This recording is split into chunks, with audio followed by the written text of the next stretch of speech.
Which pain was worse, the heart attack or the heartbreak? All of Brad Carson's friends thought he was living a charmed life. His business was profitable and his employees considered themselves lucky to work with him. His gorgeous wife was intelligent, happy, socially beloved, and devoted to her husband. They were proud of their 3 children, 2 of whom had already graduated from university. All were healthy and woke up every morning with anticipation. Brad's main love was his wife, Molly. She was a tall, dark-haired beauty with a smile that didn't escape the sun. But it was when the sun was setting and the lights were dimmed that Brad truly recognized Molly's beauty. Even though her driver's license said she was 50 years old, her body said no thanks to aging. Despite having 3 children, her breasts, with silicone lift, were impressive. They could be viewed, fondled, and kissed. They met at a charity event at the hospital where they were raising money for a new pediatric wing. Brad accompanied his mother to the event because his father had unexpectedly left for a meeting with an out-of-town client. His father, Carl, opened a small mechanic shop after he retired from the Army at the end of the Korean War. Brad wanted to be an engineer like his father, so he majored in mechanical engineering at the University of Florida, located near his home in Tampa. Brad wouldn't go, but his mother really wanted to go, but didn't want to be anyone's third extra. They were seated at a table of 8, half a verse away from the group. Molly and her companions sat at the same table. She was a nurse at Mercy Hospital, and he was a medical salesman. She had dreamed for years of putting on an evening gown, drinking champagne, and attending this elite gala. All the doctors and rich businessmen were there. She wanted to be there, among the beautiful people. By accepting the salesman's offer, she was able to attend this exclusive event. The salesman thought he was going to win the lottery that night, getting a stunning woman for a date and with a free open bar. Molly wasn't interested in him groping her while she danced, so his attention turned to the bar. As her companion sipped his 4th or 5th scotch, Molly looked across the table and whispered softly to Brad, "Please dance with me." Brad's mother noticed Molly's position as well, nudged him under the ribs with her elbow, and winked as if to say, "Come on!" Brad was on his feet in a flash and held out his hand to Molly. "Brad, I'm so grateful to you for saving me. I knew I shouldn't have met him, but I dreamed of going to this event. It's every girl's dream to dance the night away with a charming man at an event like this. I hope you don't mind dancing with me?" Smiling, Brad replied, "I'm happy to help you make your evening memorable. I hope to play the role of Prince Charming for you this evening. If you have a good time tonight, would you agree to go out with me Saturday night?" She raised an eyebrow and said, "I don't have a date right now, but I'd be willing if the right guy would take me out for a nice dinner and maybe a dance." "I may not be the right guy, but I'd really like to take you out to dinner and dancing." They did a few fast and slow dances together, and then decided to go back to the table and have a drink. The drunken salesman mumbled something about going to the bathroom, but never returned. Brad's mother said, "I think he's gone for the evening. Some of my neighbors are already here and ready to go home, so I'll give them a ride home. Brad, I trust you'll get that pretty nurse home on time." With a wide smile, he replied, "Yes, Mom." Then he winked at Molly and she laughed again. Molly spent the rest of the evening at the table of her fellow nurses. The girls took great pleasure in the fact that Molly had traded her unsuccessful beau for a handsome local businessman. So began their relationship, which evolved into kissing, petting, and making love on Saturday nights. Brad couldn't believe his luck. Not only was she fun and smart, but she had everything he wanted to see in his life partner. Like the Ferrari, her body was impressive and her performance was world-class. She wasn't a virgin, but she wasn't a whore either, and she wasn't flipping on players all over town. Eventually, it was time to meet the parents. Molly had already met Brad's mother. His father only glanced at her, and there was a sparkle in his eyes as she hugged him. 2 years after graduation and a year of courting Molly, they were married in Molly's hometown of Fort Lauderdale. 2 years later, they had a son, Jonathan, then a daughter, Carrie, and finally a second son, Matthew. 30 years after Brad graduated, Carl was ready for retirement. Brad was promoted to president of Southeast Manufacturing, a company that specialized in manufacturing for the aerospace industry. Upon his father's retirement, Brad received all the stock in the company in exchange for his father receiving a monthly consultant fee for the rest of his and his wife's lives.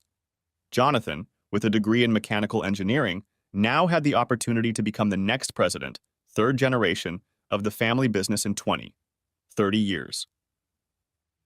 Molly worked at the hospital until she had 2 children.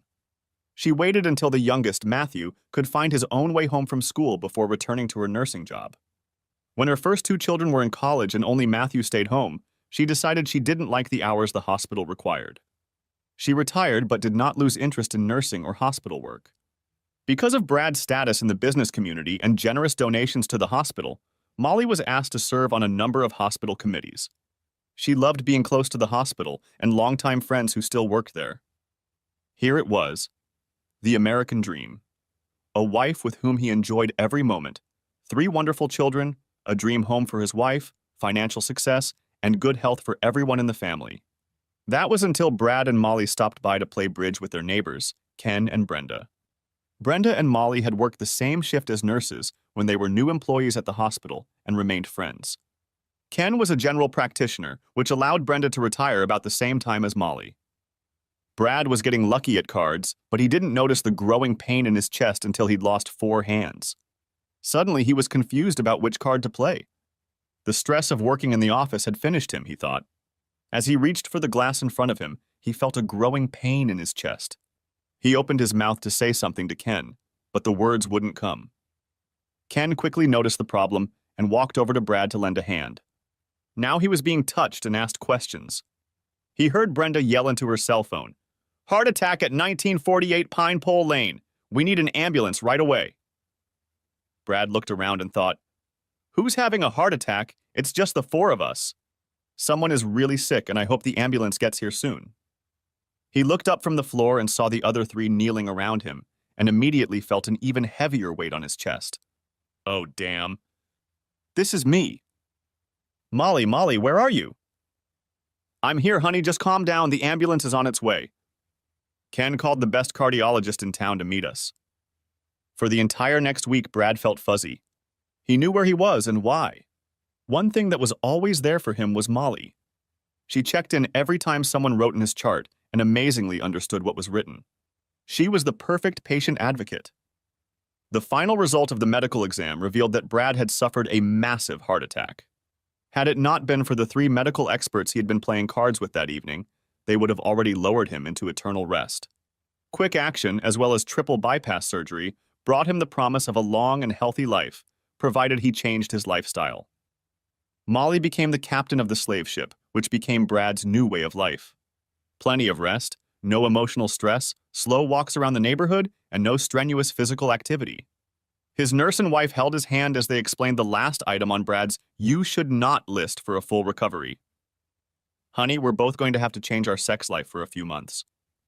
I'm going to miss that energy and physical strength. We will have to be very gentle in our caresses, but only for a few months. Until then, we will be limited to being gentle and loving carcasses. I love you deeply and will be by your side as we overcome this challenge." Brad knew what the rules would be. He had friends and business associates with the same diagnosis. He didn't like it, but the alternative was to give up sex forever in a lonely box deep in the ground. It wasn't a hard choice to make. For the first 4 months, Brad was the perfect patient. No griping, whining, or breaking any rules. Molly played a positive role in recreating a healthy, happy Brad. His only thought was, how is Molly coping with her celibacy? She always had a vibrator, her husband's traveling companion. They even played with it together when they were in the mood. From the time of their courtship until their 30th anniversary, they were vigorous and very physical lovers. It was not uncommon for both of them to be drenched in sweat from the erotic heat. Brad considered it one of his blessings, a beautiful, insatiable wife. How does she cope with his current physical infirmity? Molly was growing weary of what she thought was slow physical progress, even though it was ahead of the doctor's expected recovery time. By day, she was bright and happy around Brad. Despite the lack of intercourse, their tender care for each other continued. Molly tried to determine how much he could do by Brad's blood pressure and heart rate. He started walking slowly and eventually walked a mile each day. The goal was to get his heart muscles to work a little harder each week. According to the cardiologist, this would allow him to have an easy sex life. By the beginning of the 4th month after the attack, Brad had recovered enough to start enjoying some sexual activity. Although it contributed to Brad's recovery, neither of them liked the lack of spontaneity and intimacy with all those wires and monitors hooked up to him. Brad nicknamed this process Frankenstein sex. When she turned off the monitor, she would turn to him and lovingly say, "Someday, baby, someday soon." As Brad's condition improved, she was able to leave him alone to run errands and resume the social activities she enjoyed. One morning after a sound sleep, Brad heard the phone ring one morning and Molly answered, "Hi, Carrie." Brad was amused by this, for he enjoyed talking to his lively, vivacious, free-spirited daughter. He shuffled down the hall and approached Molly while she was talking. He heard Molly say, "Oh yes, your father is getting better every day. At least that's what the doctors who see him weekly say. I don't see him as often, but he's much better than when we took him home." There was silence in the room until Molly began again. "Yes, my therapist is working very well. I'm very pleased with the results. Of course, he's nowhere near as much of a lover as your father. Or was and probably soon will be.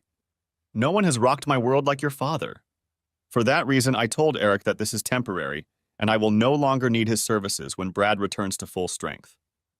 Muffled sounds from the phone, and then, "Yeah, I know he won't be able to do me as well as he used to, but it'll take some time to rebuild his stamina.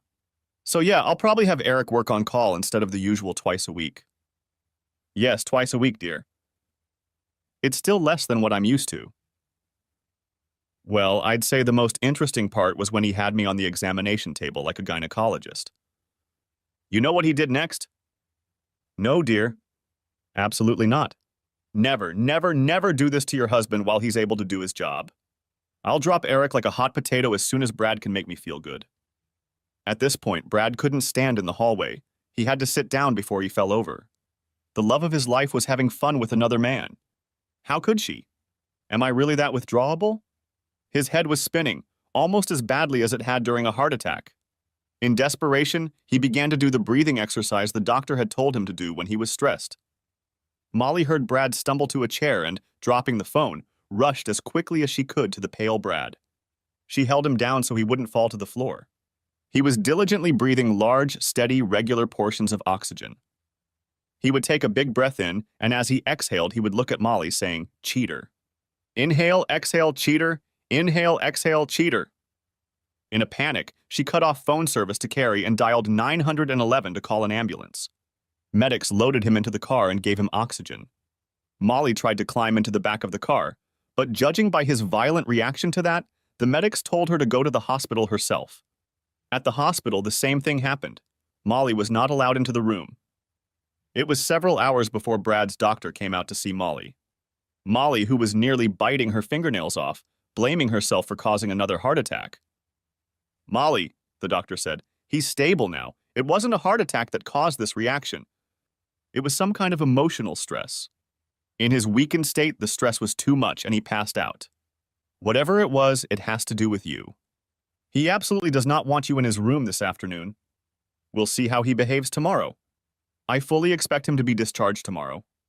Please go home and get some rest before you become my next patient." She staggered back to her car with a sad puppy dog expression on her face. What had caused that reaction? Then it hit her. He must have heard her conversation with Carrie about her substituting sex with Eric. She hoped that her adventures with the therapist would remain a secret. After all, their sex was just between the two of them. No one else but Carrie was involved, of course. No wonder he fainted. She realized that her husband trusted her completely. He never asked her any questions that might lead him to think she was lying or cheating on him. He appeared unprepared to hear a conversation with Carrie about her lover Eric. A few years ago, before she left for a month in Europe, he had teased her about missing her beloved husband. She only laughed it off, saying, "Start your cardio workout before I leave, because when I get back, I'm going to ride you for days on end." Fortunately, upon her return, she didn't have to lie to him about the Italian men she'd entertained that month. She didn't lie, but he never asked either. That was also the plan for the duration of his disability. The next morning, his buddy, Dr. Ken, came to check on Brad. Ken talked to the emergency room doctor and decided he needed to be there for Brad. "Hey, Brad, you gave us a scare yesterday. I'm glad your heart wasn't the main culprit, but the stress you were under could lead to another heart attack. Would you like me to prescribe you some depressants to help you calm down and not be so agitated?" "No, Ken. It wasn't so much the event itself that bothered me, but the fact that it came out of nowhere. Now I know what my hitherto undiscovered problem is. I think I can deal with it. However, I appreciate your thoughts, and I may need to consult with you later. Okay?" Sure, Brad. No problem. I'm heading back to my office. Do you need a ride home or is Molly coming over? He said, No, Molly is not coming to take me to my house. This was said with more vehemence than Ken expected. His doctor friend began to diagnose that the source of Brad's stress attack was related to Molly. On the way home, Ken was careful not to broach topics that might cause Brad stress. He helped Brad into the house and sat him on the couch in the family room. He was surprised that Molly wasn't there with her husband. Brad didn't mind spending a few hours alone before meeting with his wife. He wrote down a few points he wanted to convey to her. He would get to the heart of the problem in a few days. First, he wanted to rest, not jump into the blazing dumpster he knew was not far off. When Molly arrived, she dropped the groceries and ran to Brad. The hurt look in his eyes and the obvious pain on his face stopped her like a fast-running dog caught at the end of a long leash. Brad, I'm sorry. Shut up. I don't want to talk about what you discussed with Carrie. I need to rest, clear my head, and calm down. But Brad?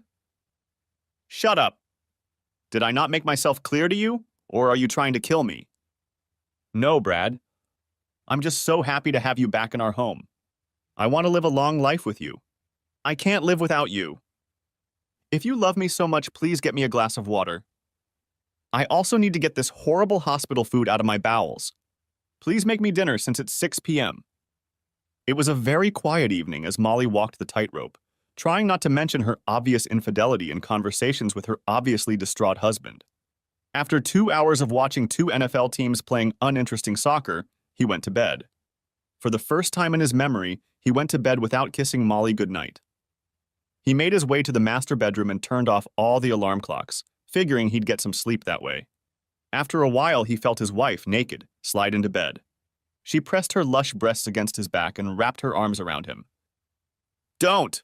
was all he said to get her to stop any touching of his skin. He was already having trouble falling asleep without the bed rocking as she sobbed softly. He thought, if she doesn't like the new arrangement, she can go to the guest room. 2 days later, he said, "Let's talk after breakfast. Is that okay with you?" After putting away their hearty dinner, she sat on the edge of the kitchen table, waiting for the worst conversation of her life. Brad silently entered the room, sat across from her at the table, and placed the clipboard and pen on the table. "Molly, I want you to tell me in your own words what's going on in regards to what I heard from your phone conversation with Carrie. I've only heard one side of it, and it sounds like you've been cheating on me for some time now. Now I want to hear the whole story from beginning to end. Do you understand what I want to hear?" Muttering a yes so quietly he barely heard her. "Something else, Molly. We are on a precipice over a huge chasm. Our marriage could be fixed or destroyed depending on what you tell me. Truth is as important to me as fidelity. Don't try to lie or omit important points thinking you're saving me or protecting me. If I find out you are lying or hiding facts about your behavior, I will begin divorce proceedings immediately. Do you understand?" "Yes. I will now allow you to recount what has happened, and I will not interrupt you. This is your one and only moment to lay everything out to determine where we go from here. This clipboard is needed so that I can write down my questions after you have finished. Now it's your turn to speak." "Brad, I'm sorry you had to hear part of my conversation with Carrie. Your reaction is understandable. What makes it worse is that it happened at a time when you were recovering so well." He thought, that's a lie, judging by what she said to Carrie earlier. She sounds like a suck-up from your heart attack. "Thank you for not throwing me out on the street, but allowing me to explain my position. That's why I love you so much. My story started 3 years ago when I was playing tennis a lot. I was suffering from sprained muscles and ligaments. I was sitting on the sideline and almost crying from the pain and inability to play properly when a man about 10 years younger than me asked if I was okay. I explained my problem and he said he was a physical therapist and might be able to help me. At first I thought he was a jerk and just wanted to rub my butt and feet. He gave me his business card and said we could go to the first aid tent and he could work on me in front of the EMTs. Molly continued. After about a half hour, my back felt 100 times better and I was able to finish the tournament. He has an office south of Tampa, and I've gone to see him several times since then to keep my back from failing. We never had anything close to sex. It was always a professional doctor-patient relationship. I enjoyed his company, but I never even kissed or hugged him. Everything changed after your heart attack, Brad. You were so close to death? I didn't know what I was going to do without you. I didn't know what I would do without you. We've always had a physically challenging sexual relationship. I've never had such great sex in my life. We're in our 50s, and I think we're still on our honeymoon. You created for me a certain expectation of outstanding sex every week. Now it's on hold while you recover. During the therapy session, he noticed how tense all my muscles were and they needed attention. I told him about your condition and how I missed making love to you. He stepped away from me, opened a drawer, and showed me a pamphlet called Sex and Physical Therapy. He said that my problem was not that unusual, especially in couples who are sexually active. He told me to take the book home, study it, and come back to the office if I wanted to use this form of sexual release. The book begins with stages of action. First, there was just hugging and touching. The next few chapters discussed sexual intercourse between the physical therapist and the patient. I wasn't interested in that, so I didn't even bother to read them. At the next meeting, I asked that he use his skillful hands. He agreed, but it didn't have to be slam bam, thanks, Mom. We spent an hour of low light, quiet music, cuddling and kissing before something more happened. After that, I was just a puddle and we lay together, dozing and cuddling like long-lost lovers. This activity began several months ago while you were still in the hospital. I know you don't want to hear this, Brad, but you said you wanted to know everything. Although it sounds like the most erotic thing I've ever done, it wasn't. I cried all the way to the car. I didn't love him, he was just a talented guy. I cried because I wanted you to be the one to make me relax like you used to. Over the next few weeks, we moved on to actual intercourse. He wasn't as big or as skillful or as loving as you, and I told him so. He said it wasn't a competition for me, but to keep my libido alive so I could come back to you, tuned up like a Ferrari, ready for my main driver to rock my world. He said he would gladly let me go so he could come back to love you. It was just working with another patient. In fact, he made me sign a slip each time that I had a procedure that day. That's what he called it, a treatment. Brad, this was supposed to be temporary until you got better. I didn't want my sex drive to leave me because I want you and only you with me. I don't want to be one of those middle-aged wives who no longer want sex with their man. I want to keep rockin' and rollin' with you, baby. I apologize to you and will answer all your questions. Brad already had a list of items ready, but now he had a million or two more. First of all, Molly, who is this guy? I see no need to give you his name as the whole disgrace lies with me, not him. Okay, Molly, I think we're done here. I have just enough time to get to the attorney's office and start the paperwork. As he was about to leave, she jumped up and shouted, "This is Eric Adams from Bradenton, Florida. Molly, you said you wanted to be sexually customized all the time, like a Ferrari. Did it ever occur to you that your Ferrari could be driven out of a nice garage and left in a dark alley? No, because no one knew what I was doing. We took a lot of precautions. I wanted to be able to answer you like I did last year, and without this mess I made. How many people know you're a cuckold? There was no cuckolding. I always respected you and looked forward to your return to our bed. That's bullshit. When a married woman has fun with someone other than her husband, you are committing the most hurtful part of disrespecting your husband. Cuckolding is a simple word that is the worst thing you can do to your husband. No real man would ever publicly agree to voluntarily accept this label because it makes him seem less than a man. Now, how many people know about this procedure that fooled me? Just me and Eric. Then what were you talking to Carrie about? Time to catch another liar. Oh yes. Carrie and I discussed it at length before I started the more intimate treatment. She decided it was a good idea and you wouldn't have a problem with it. She reminded me that I am the master of my body. I should be able to make all the decisions about what I do with this body. She supported the decision I made. Later, she called me and told me that her brothers also thought it would be good for both of us in the long run. So the cuckold support group has grown from you and Eric to our 3 kids. That's 5, and Jonathan and Carrie told their spouses? I guess that's 7 now. Molly could only shrug at his remark. She asked, "Can I give you an analogy for our situation that I read in the booklet? It's a story about a soccer player in the NFL. He was the best running back on the team until he suffered an injury that didn't end his season, but he will miss 4 games. The number 2 player comes to the team and plays well, but when number 1 is ready, he replaces number 2. Number one doesn't hate number two for filling in for him. It's part of life. I think there are some similarities there. Interesting story. The difference is that the NFL contract with both players allows for replacement for both injury and performance. A team can also cut any player at any time for any reason. Our contract clearly states that there will be no substitutions for any reason at any time. That's about all I have for questions today. You can't believe how tired I am. Maybe it's just the sheer frustration of how my life is being ruined. This isn't over, we need to talk some more. I just don't have the energy to get into it enough to understand the future. Molly rushed to him, crying and saying, "I'm so sorry this is happening to you. I promise to make it all right. I love you so much."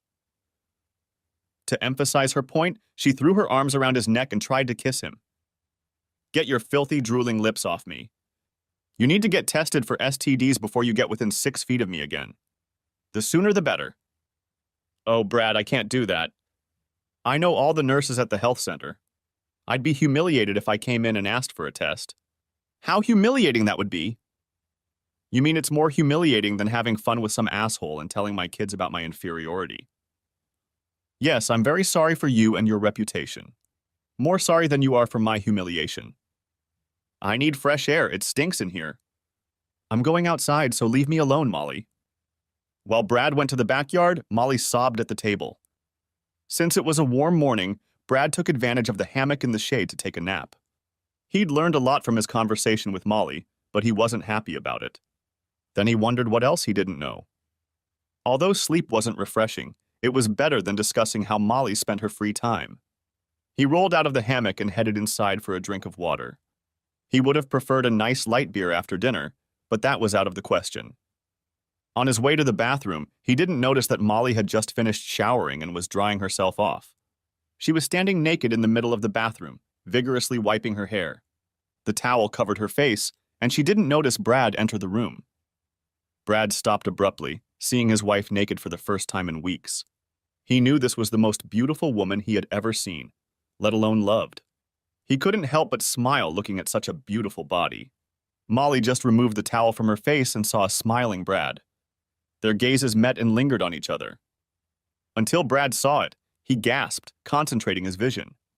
There they were, the love bites on the inside of her thighs. "What the hell?" "Molly, he's tagging you. He's sending me messages that you belong to him, not me. Now you come first for him and I come second.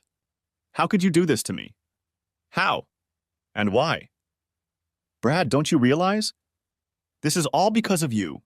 I only had sex with Eric because I couldn't have sex with you. Eric knows that. We're not lovers, he's just supporting me so I can be the wife you're used to. I'm doing this for you, for us, so we can go back to the way things used to be. Every day when I look at you, I want to throw you on the floor and jump on you. I want you to live with me for the next 50 years. To do that, I'm going to have to do the hardest thing I've ever done. Deny myself sex with you. Sex with Eric means nothing to me but exercise, like going to the driving range to hone your stroke."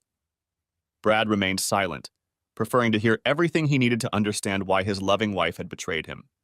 He didn't feel like arguing. He didn't have the energy or desire to stand there and yell at each other. Both the heart beating in his chest and the heart of his soul had been traumatized over the past couple days, and he needed rest. A place to think without the hurricane of drama. "I'm going to get some rest in the bedroom. Leave me alone." No sooner had he relaxed than his phone informed him of an incoming call from his daughter. "Hi, Daddy. I'm glad you didn't have to stay in the hospital that long. Was it just a little flash in the heart?" "No, honey, it's much worse than that. I found out that my wife was cheating on me. It surprised and infuriated me, so much so that I had an anxiety attack. I'm at a crossroads as to what to do." "Oh, Dad, no need to worry, just forget about it and move on with your life. Mom loves you and having sex with her therapist doesn't make sense. She was totally confused while you were in the hospital. She needed a release or she would have had a heart attack. Didn't you notice how less nervous she was when she was taking care of you the last 4 months? It was better for both her and you that she could get that sexual release. My friends and I discussed it, and the consensus was that she did the right thing for herself and for you. Most importantly, she is nursing you back to health, and you love each other even more than before. She's not complaining about your heart attack, so you shouldn't complain about her needing to be treated with sex. Besides, it's her body and she can do whatever she wants with it. We thought it was almost like polyamory, everything but spousal approval. Mom and Eric had an honest relationship, knowing what each wanted and needed from the other. There was an endpoint where you regained full power with Mom. They had rules: no dating, no dinners, no socializing, no other people, and never ever say I love you. Eric was only there to fill the part of the relationship that was empty in Mom's life. She needed that part to remain a complete woman. No one was pushing you out of the way, you just weren't ready for it. Once you were ready, Eric would be gone, just like they planned. And all without damaging your relationship. Carrie, I appreciate your friend's wise advice. Just get over it. After 6 semesters as a psychology major and still without a degree, you are really onto something. What makes you and your friends think you can give advice to a 51-year-old heart attack victim who is being cheated on by his wife on how to adjust to 2 of the most devastating events in a man's life? What you are telling me is nothing more than verbal vomit. After that, Brad didn't feel like talking to his daughter anymore. Maybe they would talk again in a week or 2. Then he hung up. Interrupting his sleep, he called his son Jonathan to ask a few questions about work. Something he wasn't allowed to do when Molly was around. At the end of the conversation, he asked his oldest son, "Did you know that your mom started having sex with her physical therapist after my heart attack?" "No, this is the first I've heard of it. I knew she was seeing a therapist regularly, but I didn't know anything about the sex they were having. When did it start and how are you going to end it? Who is this asshole anyway? Didn't you know about this, Dad?" "No, I just happened to come across it when your mom and Carrie were talking. Your mom said Carrie told you and Matthew about it, and you were cool with it." "There's not an ounce of truth in that!" Jonathan almost shouted. "I'd remember that conversation and kick my sister's ass if she revealed that shit was going on. I know she's hanging out with some whores. I don't know what her husband Tim thinks about it, but I think he and I need to have a talk." "I'm very sorry to hear that, Dad." "It must be a terrible shock. Please let me know what you need, and I will do my best to help you, whatever it is." "Thank you, son. I appreciate it. Have you talked to Matthew lately? Does he know anything about this?" "We talked about you being in the hospital last night, but nothing like that travesty came up. We just thought it was a relapse. No one told us anything different. Please call your brother and give him the news. I have so much energy left today that I can't talk about this shitstorm anymore. Don't let Carrie or your mother know that you know the real reason for the latest hospitalization. I want to see what other lies will be told and from whom." Jonathan replied, "I know this is hard for you, but you need to turn off your anger and relax. Let what will happen happen. You've always been a quick decision maker, but you need to change your style. Relax. Take the time to make rational rather than quick decisions. Keep your heart healthy. Okay?" Both men were disappointed by what happened and promised to keep in touch. He couldn't settle down to sleep, so he went to the family room. There he found a note. "Going to take an STD test. I don't want to do it, but I'll do anything you ask if you let me stay married to you. Much love, Molly." He sat on the couch and reflected on Jonathan's remarks about taking it easy on his heart. One of the joys of his life was a good cigar on the back patio. Molly hates even the smell of smoke permeating the house when he goes in and out for more alcohol. He thought, she does what she wants to do. And I'll do what I want. With these thoughts, he dusted off the humidor he hadn't opened in 5 months. His choice was the Liga Privada No. 9. At 7 inches long, it should last an hour. Sitting on the bus, he lit the cigar that was at the top of Molly's "You Don't Smoke" list. Yes, smoking is bad for your health, as is having your wife have fun with someone else. His favorite single malt scotch poured on one finger doesn't hurt either. He turned on Fox Sports Center and distracted himself from the shitstorm surrounding him. It was a relaxing 65 minutes with the stub of his cigar smoldering in the ashtray when Molly walked in the door. "What the hell?" was her first reaction to the earthy odor of one of mankind's finest smoking blends. "Brad, you shouldn't be smoking!" "Yeah, and you shouldn't be having fun with some jerk. It will ruin the curtains and the carpeting. You won't be able to get the smoke odor out. It will never be the same again. It has to be ripped out and thrown away," he said angrily. "You know, Molly, there's real symbolism here. The smoke ruined the rug, so we threw it away. You ruined our marriage, so maybe we should throw it away too." Knowing she would be rejected, she couldn't run and hug her husband. He was right, and she had no one to blame but herself. She couldn't find the words to parry his attacks. Instead, she walked over to the couch and sat down, but not next to him, but on the same couch, as close as he would let her be to him. Trying for a change of scenery, she asked, "We're invited to the Simpsons tonight for wine and dessert. Sharon has finished renovating her kitchen and wants us to see it. I know it's not something you like to do, but could we leave the house for an hour or two and take a break from the terrible pain I've caused you? Please?" Okay, an hour is all I can take from her husband. It would be nice to get out of this house for a while, though. I don't really like Gary either, but Kelly and the Sullivans will be there, so you won't be alone with Gary. Their dinner passed in silence until Brad asked about her visit to the clinic.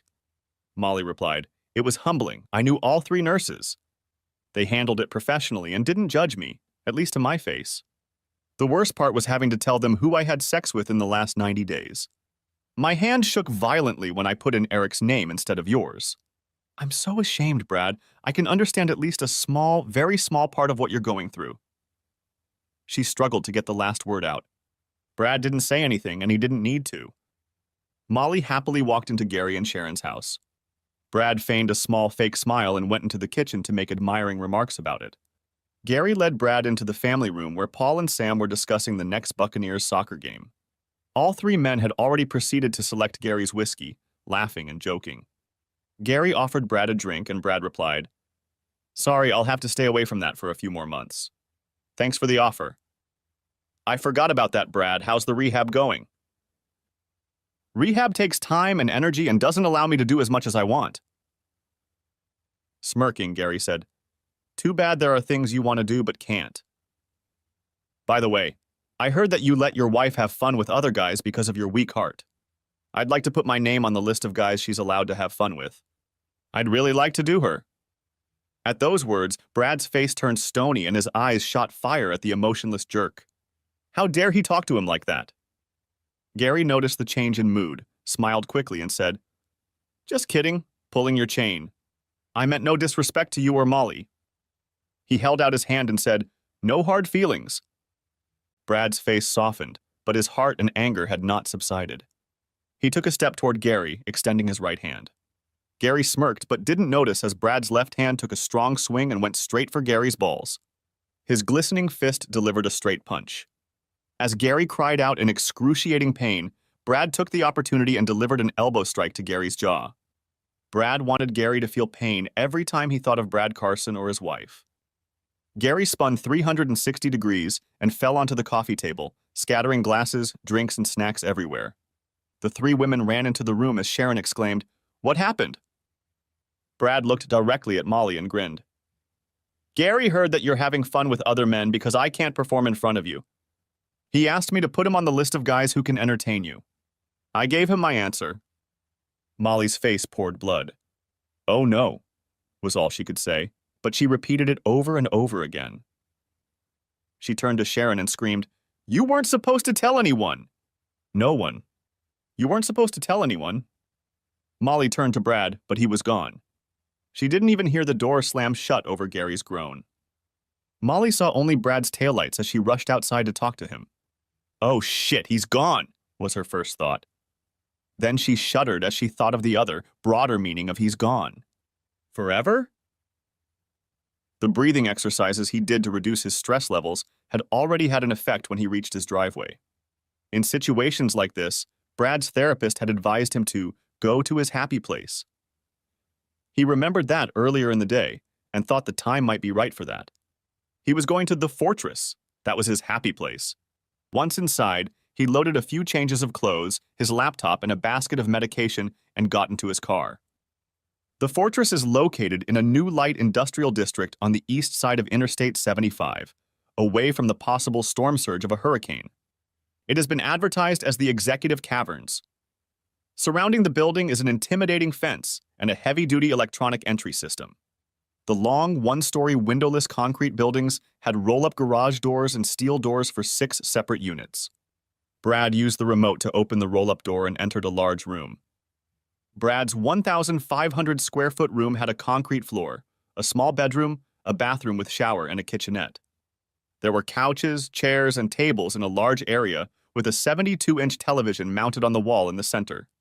The concrete wall was decorated with pennants, posters, and flags of the University of Florida Gators and the Tampa Bay Buccaneers team. The posters depicting nude women on the back of the soccer posters changed depending on who was in attendance. The center of his attention in this modern man cave was a 1999 Mercedes SL 500 convertible.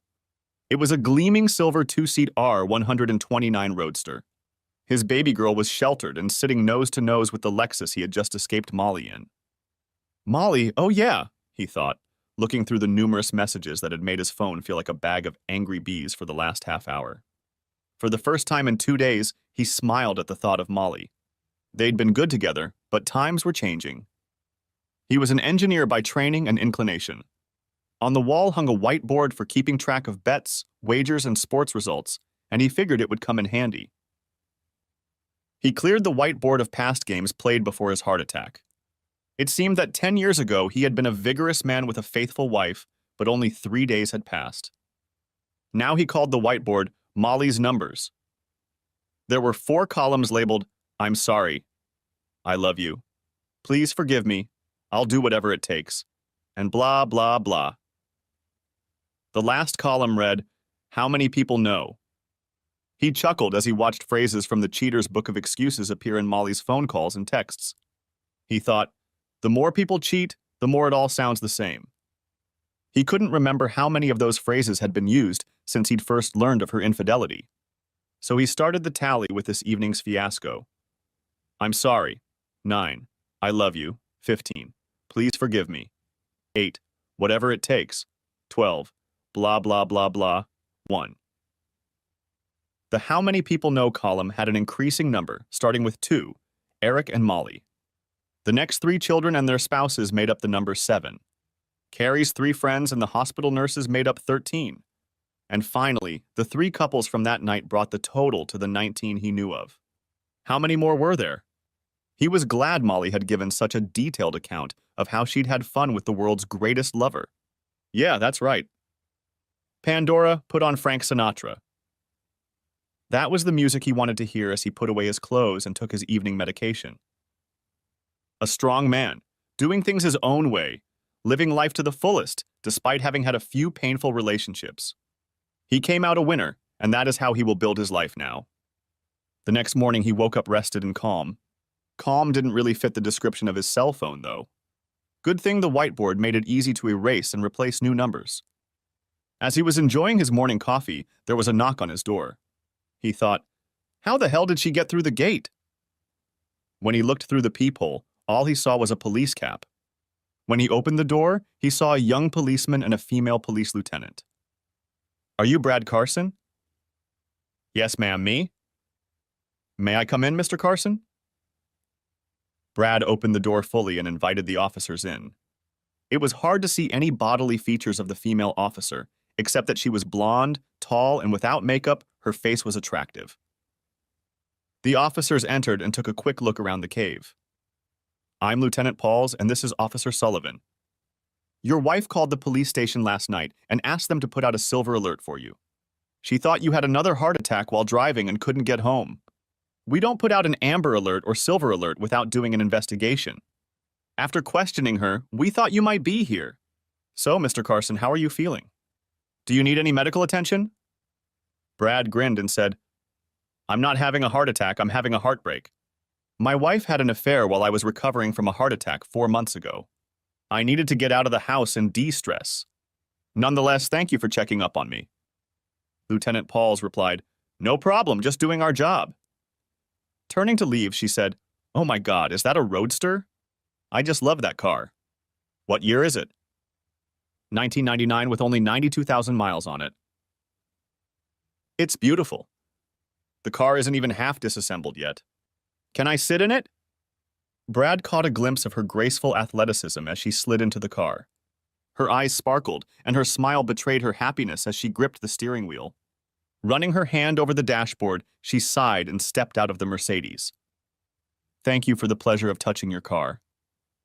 It was fun. Stepping right up to him, she handed him her card and said, "Give me a call if you need anything, and I'm glad you're not in trouble." From the way she was acting, Brad realized he was going to need that card very soon. He wrote to Molly, "You didn't tell me you were doing 4 months, so why should I tell you I'm doing one night?" He scheduled a mid-morning meeting with his attorney to have time to make corrective actions at the bank and investment companies afterward. Brad spoke calmly and measuredly about his grief to his attorney, Joe Smith. Joe and Brad had been friends and golf partners for many years. After exposing his open wounds, Brad asked, "Is divorce as bad for my finances as it is for my heart?" "It's a good thing you've had great legal help over the last 15 years, he said with a smirk. "Not knowing what we did at the time, what we did before will protect you, my friend. Remember after that accident you were in, we put all your assets except the house into a trust? We were all terrified that if anything happened to you, the sole shareholder the company would suffer at the hands of the IRS. I even got Molly to sign an affidavit transferring all the shares in your company to a trust. The same goes for the divorce. Of course, we need to make some changes to the trust. You'll still be the trustee, but we'll change the beneficiary name from Molly to you. We won't name her in the trust. Son Jonathan will become your co-trustee with powers only after your death. Next, we will change your will, specifying how you want the trust assets divided. As you said, 1/3 will go to Jonathan, 1/3 to Matthew, and 1/3 to Carrie's children under 25. Education expenses will be covered from age 18. What do you want to do with Molly? Your house isn't in a trust, and I don't know what you want to do with it. Of course, you'll probably have to pay Molly spousal support for several years. What are your thoughts?" Brad replied, "I took care of the house. I fund a self-directed IRA to the maximum each year for her retirement. How much child support do you think I have to pay?" "I don't know. We'll see what Molly and the judge think. For now, we need to do some strategic planning. I assume you're going to start closing and transferring checks, savings, and credit cards today?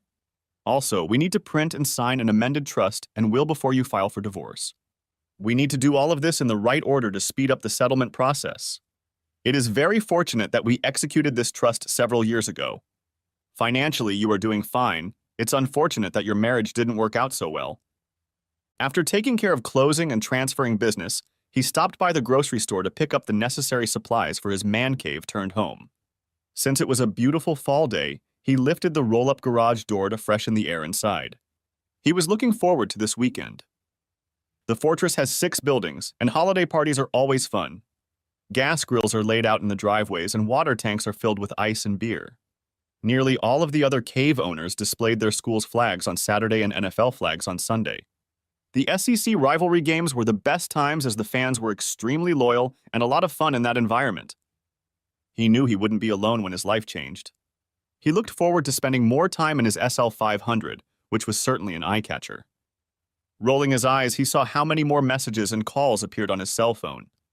Regardless of the source, almost all the subjects of correspondence were in the same 4 columns on his whiteboard, and he saw no need to respond. One message was different from the others. It was from Carrie, begging him to call her. Yielding to Carrie's request, he called her, hoping the call would go to voicemail. No such luck. Carrie answered, "Hi, Daddy." After greeting her, Carrie began to tell him, "Daddy, you have to call Mom. She's out of her mind with grief, anger, and regret. She's afraid someone will find you dead from another heart attack. Can you call her, please?" Brad thought, "I think I'll file this under blah, blah, blah." "Okay, Carrie, what do you want me to say?" "Molly, I'm sorry you were worried about me. You didn't worry about me enough to stay out of that asshole's bed for 4 months. Why worry now when I'm getting better? Is that what you want me to tell Carrie?" "Come on, Dad, she made a mistake. Can you forgive her and get back together? So she had fun with another guy. You're a big enough man to brush that off." The likelihood of me brushing off a passionate moment is very slim. However, she has entertained this guy over 40 times in his office or home. This is not an in-the-moment event. She drove an hour to his house so he could entertain her. This is premeditated. This shows complete disrespect and lack of any concern for me. Why did you lie to your brothers and start this whole cuckold fiasco? Why did you disrespect your father so much? I am so disappointed in you.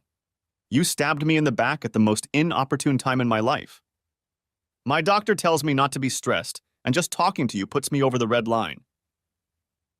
The click was the last thing she heard from her father. She wondered, last for now or forever? Now she began to cry. Pandora, turn on Frank Sinatra. Brad spent the next couple hours cleaning and dusting his SL 500. Even though his man cave was tightly closed, the car was still dusty. Besides, he had something to do and something nice to think about. Saturday was just what Brad needed to unwind. He called a few of his buddies to come to his unit at the Fortress for a Gator soccer game, steaks on the grill, and beer in a tank of ice. Of course, all 5 guys showed up because Brad was buying after all. Other condo owners stopped by to chat with Brad and/or his buddies, as this was a very social event. Many of them knew about his heart attack and were happy to see him out and about. After 6 hours of talking, laughing, and yelling, Brad was exhausted. His buddies were going to go to dinner, but Brad excused himself, lay alone on the couch for the post-game show, and fell asleep. 3 hours later, he got up and went to bed. On Sunday, Brad didn't invite anyone to the Tampa Bay Buccaneers soccer game. It was his day to walk around the other units and enjoy their hospitality. Like Saturday, he had to watch what he ate and drank, or rather, what he couldn't eat and drink. Nevertheless, the day was pleasant. It seemed to him that with his wife's dismissal, his social life would not suffer much. At the end of the day, he was surprised that he didn't miss Molly at all.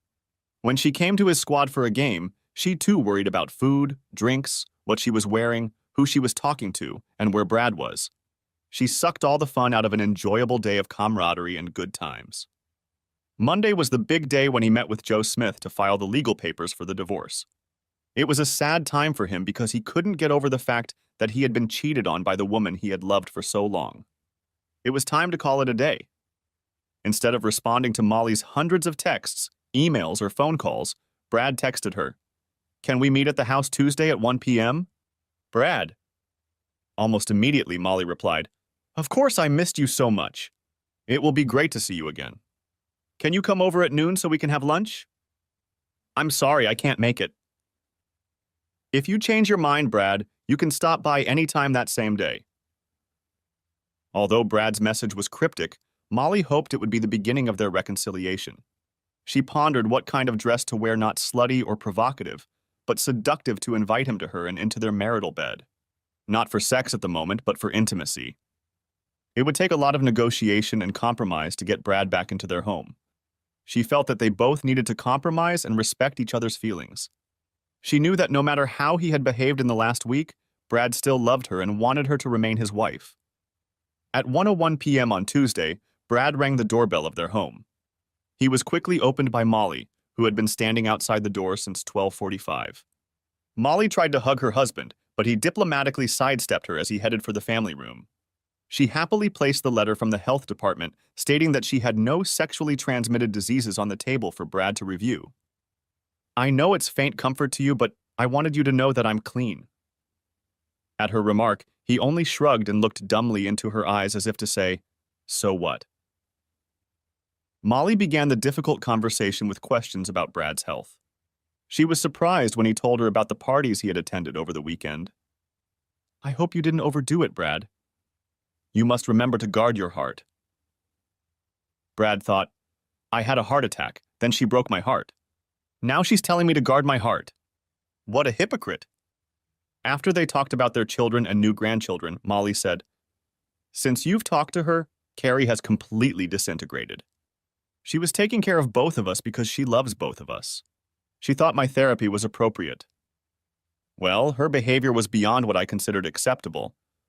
On top of her disgusting advice to have fun with some jerk. Both boys thought your adulterous adventure was absolutely the wrong thing to do. Wrong in so many ways. I wonder how many other people think I'm the town coward now. What stories they tell in the bars. The dirty gossip my daughter spreads at my expense. I can't believe she'd do this to me. I'm sorry to hear about this and how the story spread. We tried very hard to be discreet so no one would find out or even think we were together." Brad snorted. "So if I hadn't found out about your cheating from the phone call, you'd still be entertained by that asshole?" "I don't know, Brad. I haven't decided yet. My heart has always been with you, Brad. I really needed sex. I was going crazy and it was what my body needed. You weren't around, so I let myself relax a little. I knew you wouldn't approve, but I had to make a decision based on my needs, not your opinion. My body, my decision. I'm sorry you're angry, but I made this particular decision, hoping you'd never find out about it." I did it for both of our sex lives, yours and mine. I wanted to be ready for you to come to bed and order me around. That's the way it's always been. That's the way it will continue to be. The fact that you found out about it created a stressful situation between us. I'm glad we were careful, and I didn't want you to publicly embarrass yourself. That was never my intention. Your view of prudence and mine are different. By my count, there are 19 people today who know the whole story. You'd think you were showing it on the 6 p.m. news. How can this be? It can't be. Looking at Molly, he listed everyone on his whiteboard. Her face darkened as she looked at the floor. This couldn't help her negotiate. I'm sorry, Brad, I'm sorry. I'm sorry for a lot of things. I'm sure you have. By my count, you've said or texted me that 57 times since I left the house. Where has that gotten you? I probably say it a lot because I'm really sore. I'm going to try not to say that word so often. Molly, you've also said 46 times that you would do anything to get us back together. So tell me your plan to get us back together. My main goal, Brad, is to grow old with you being the one and only main man in my life. You are a wonderful man, a great father, and I want us to enjoy grandchildren together. Knowing you as well as I do, you have explored all of our options. I have tried to offer you several options. The option you want to hear is to kick Eric in the balls and never see him again. Under normal circumstances, that's the best option for reconciliation. I'm willing to make that promise to you, but I don't feel I can remain faithful to you while you're incapacitated. It's hard for me to tell you this, but I want to be honest with you. Once you are allowed to have sex, I can guarantee that I will be faithful to you. Eric and all other men are no longer attractive to me. Like I said, Eric is a temporary replacement for the best lover in my life. Your treatment of me in the bedroom has made me a nymphomaniac. I just love having sex with you, but you're temporarily out of commission. I have it on good authority that in a few months you will be ready to thrill me to the skies. In the meantime, I suggest we give up on Eric. I need to have sex twice a week. That's 2 hours out of 168 hours in a week, or 1.1% of the week. That's not much by and large. The other 98.9% of the week, I am your loving and grateful wife. You won't even know that I had sex with Eric, just like you didn't know I had sex with him for the past 4 months. You two were getting along great back then, weren't you? See, it's not that hard, is it? When your penis is resurrected and becomes fully functional, the dynamics change. When you can have sex once a week, I take 1 day away from Eric. When we can make love twice a week, Eric won't need to be around. You'll be my main and only man again. My last and least favorite option is to get a divorce. Least favorite because I won't be able to let you make exciting love to me anymore. I will miss you and the way you treat me as a wife and lover very much. The other downside is the financial aspects of the divorce. You've worked so hard and sacrificed so much for me and the kids. It would be a shame if I took half your company away from you. I would have to do that to maintain my lifestyle. I would keep my dream house and you would have to leave. Even if I keep the house, you would have the opportunity to come over and make love to me whenever you want. Besides, I'm sure you'd have to make monthly alimony payments. I'm sure the lawyers can work that out. The ultimate premise of each option is I love you and I want to stay with you. I feel like we can work it out if we both give in a little to make the other happy. Brad, I'm sure you'll want to make some changes, and I'm willing to change to make our marriage strong. You can think it over and we can talk about it now. We can take our time because it's important to both of us. As soon as she said the last words, Brad replied, "Is that what I'll do anything to make our marriage happy means? It sounds to me like you're going to keep entertaining that bastard until you decide to quit." Molly stated emphatically, "I absolutely hate that M word. It's rude, ill-mannered, and beneath your dignity to say it." Almost screaming, "He's a bastard!" So shut up with your moral outrage over my language, hypocrite. How can you judge me for the words flying out of my mouth when we're discussing the consequences of you having sex with that asshole? Molly blushed at his heated comments. He was right and she knew it, but she couldn't admit it in front of him. I can tell you've gotten some legal advice. Since I reviewed this with Joe, who we've been working with for years, you should have gone elsewhere. Yes, Eric's brother is a lawyer, and he gave advice on how divorce matters are usually handled. He was very helpful. Isn't that a little over the top? You were having fun for free physical therapy, and now you're having fun for legal work. You're really becoming a whore. Did that scuzzy lawyer keep the camera rolling while you were having fun so you can remember the tender moments after I get my manhood back? Don't say that, Brad. I'm trying to get us back together. Please, let's calmly try to make things right. Just for the sake of conversation, can you tell me what you think of our reconciliation? None of the nonsense you're going to subject me to. I don't know how much you've seen to come to that legal conclusion, but I think he's got the upper hand. Okay, Molly, I'm afraid you need a history lesson. Do you remember 3 years ago I was in a car accident? Right afterward, Joe recommended that we put all of my assets, except the house, into a trust. I was the trustee and you were the beneficiary. Well, that's all changed now. I'm both trustee and beneficiary. You are not listed anywhere in the trust. That's very appropriate since I've lost all trust in you. I now have complete control of the trust, and from your position, it is impregnable. I have also redrafted my will to specify how I want the trust distributed. 1/3 each to Jonathan and Matthew. Carrie's children will get 1/3 at age 25, and Jonathan will be the executor. Since I failed to recognize the whore you have become, you are no longer listed in my will. The blood rushed from her face and her hands became clammy. She was speechless. Let's talk about your dream house. The house I don't want or need, but you do. 2 years ago, you persistently urged me to buy a Lamborghini convertible.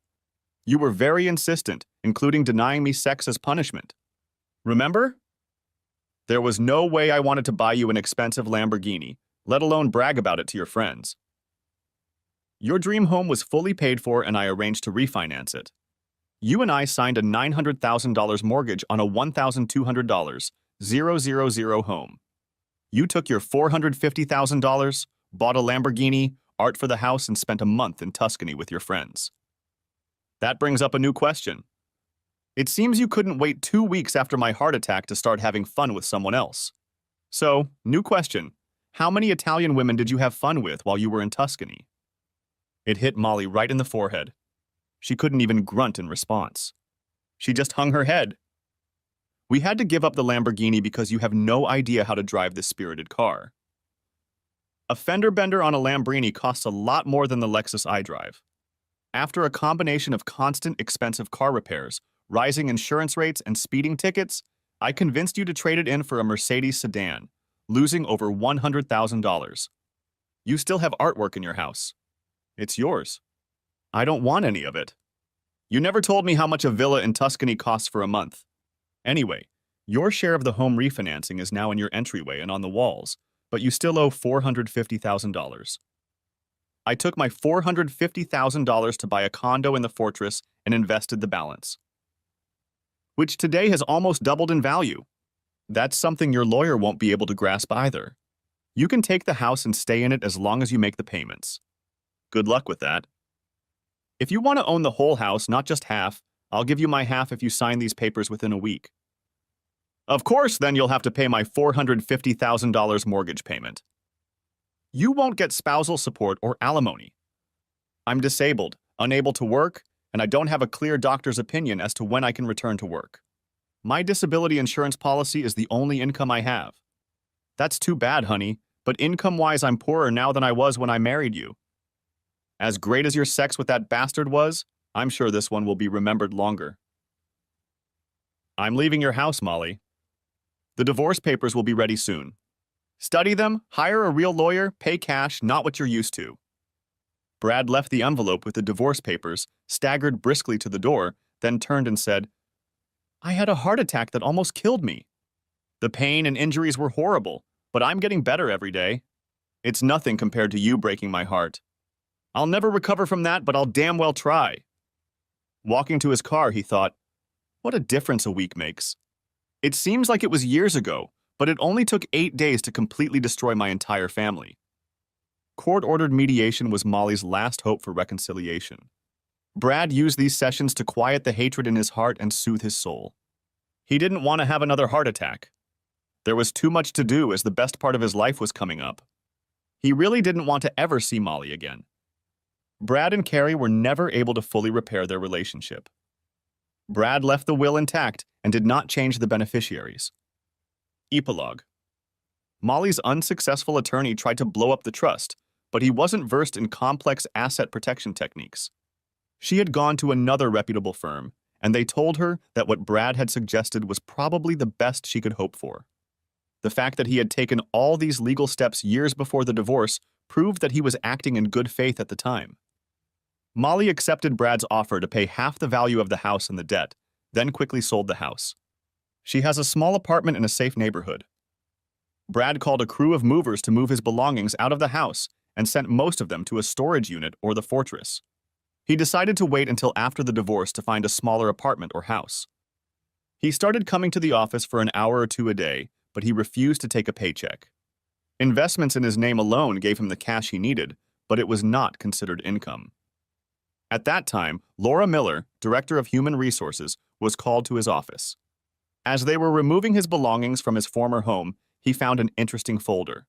In it, he found a monthly report from a company that provided health insurance. Also in the folder was a pamphlet titled Sex and Physical Therapist. This report showed that Eric Adams sent a request to their company's health insurance company to pay for Molly's treatment at $100 a day for every working day of the week for 5 months. That's $2,000 a month that the company was paying Eric to entertain his wife. Over the past few months, Brad had learned to change his behavior. This time there was a devilish laugh instead of a scream. Molly wasn't there more than 8 days a month. It was time to toast Eric's eggs. Laura had to gather and go through all the medical bills for him and Molly for the past 5 months. Eric had apparently decided that the medical bills from Brad's heart attack would so overwhelm the health insurance reporting that his $100 bills for sex would go unnoticed. Laura was shocked by the obvious health insurance fraud that Eric had committed with their company. Brad told her to have a representative from the insurance company check it all out. Upon checking the paperwork, the representative was furious. She said protocol was for them to contact Eric Adams first and have him explain and prove that his billing was accurate. If it was proven that it was not, he was to refund them $10,000 for 5 months of treatment. If they don't get paid, they will sue. Either way, he will be banned from participating in health insurance with all companies that give denials. Brad asked his attorney Joe Smith to contact the Florida Medical Board and ask them to review the sex and therapist brochure in regards to Eric Adam having sex with Molly Carson over 40 times. After further review and interviews with Eric and Molly, his license to practice physical therapy in the state of Florida was revoked. Molly was mortified at the way she was treated, as she had to detail what Eric did in each of these treatments. She felt like the men on the board were peeking at her and the women were looking at her with disgust. Brad got Joe to ask the local district attorney to bring a fraud case against Eric. As a favor to Joe, the DA filed charges but didn't prosecute him because $10,000 is a small amount of money in the underworld. Nevertheless, anyone who types Eric Adams' name into a search engine will see fraud charges. Brad hired a search company to check applications in other states in case Eric wanted to practice physical therapy there. A few days after the application was submitted, Joe Smith informed the new state of Eric's fraudulent and dishonorable activities. Because Brad was found to be disabled with little income, Molly had to return to the world of work. She didn't have time to take continuing education courses, so her nursing license was suspended. Her new profession was working as a nurse's aide at a local nursing home, a far cry from the life she had led at the country club. Her work schedule and reduced income prevented her from joining her ex-girlfriends at the country club pool for an afternoon drink of cosmopolitans. Her divorced friends were so depressed by the news of her divorce that they started inviting her poor, lonely, soon-to-be ex-husband over for drinks and dinner. Their sons had little contact with her. Carrie and Molly blamed each other for alienating Brad and the boys. Both women were outraged that they had received very little property from Brad in the divorce. Brad laughed off Carrie's threat to deprive him of contact with his grandchildren. After an embarrassing interview with the medical board about her having fun with Eric, she cut off all contact with him. Neither Brad nor the kids know if she's seeing anyone, but that's hard to do when you work the night shift. Brad asked Joe if he could convince the DA to file prostitution charges against Molly. After all, she'd gotten treatment for $100 in exchange for sex. Goods and/or services in exchange for sex was the definition of prostitution, but Joe doubted that it would succeed. Brad didn't care. At least the police came to her apartment to investigate the humiliating charges. After the divorce was finalized, Brad was also the subject of a police investigation. After a Sunday drive in his SL 500 with Lieutenant Pauls, now known as Shelley, the investigation began. There were times that Brad found himself handcuffed to the bed. Brad is back to living life to the fullest. Numerous friends and acquaintances constantly set him up with his sisters, neighbors, friends, and coworkers. For over 30 years, he thought that Molly was the one and only woman for him. But it turned out she wasn't. He enjoyed interviewing to find a new one and only woman for himself. That's it. Thanks for watching. I hope you enjoyed this story. Subscribe to my channel and watch the next video.